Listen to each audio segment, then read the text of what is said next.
Hi guys, good morning. Ngayon magluluto tayo ngayon ng sinaing na tulingan mga ka-idol. Ngayon maglalagay muna tayo dito sa ating kawali ng pichay. Lagyan na natin yung pichay mga ka-idol.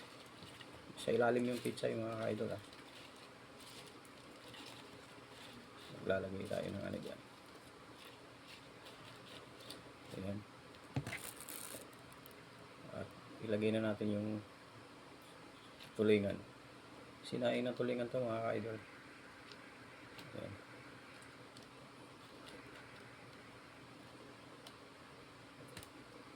Sarap to. Ayan. Siyempre, maglalagay tayo ng luya. Luya yan mga ka-idol. Luya. Sibuyas. Kailangan maraming sibuyas. Tsaka bawang. Ayan. Maraming bawang.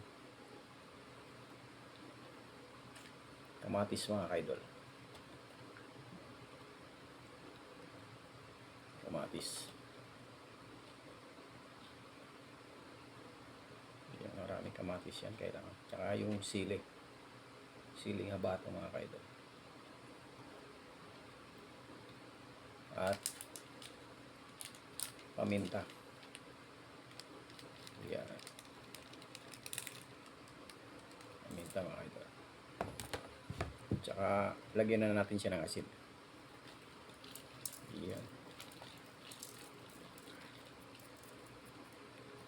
Ayan, lagyan natin ng asin. At isang basong tubig lang mga ka-idol. Maglalagay kasi tayo dyan ng mamaya. Ng gata.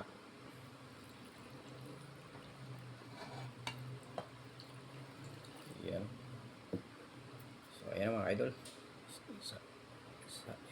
Ilutuin na natin.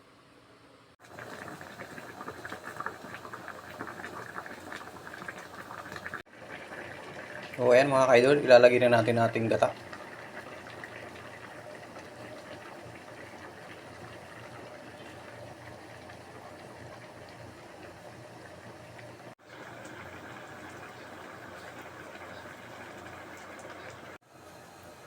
So ayan mga ka-idol, luto na ang ating sinaing na tulingan sa gata mga ka-idol.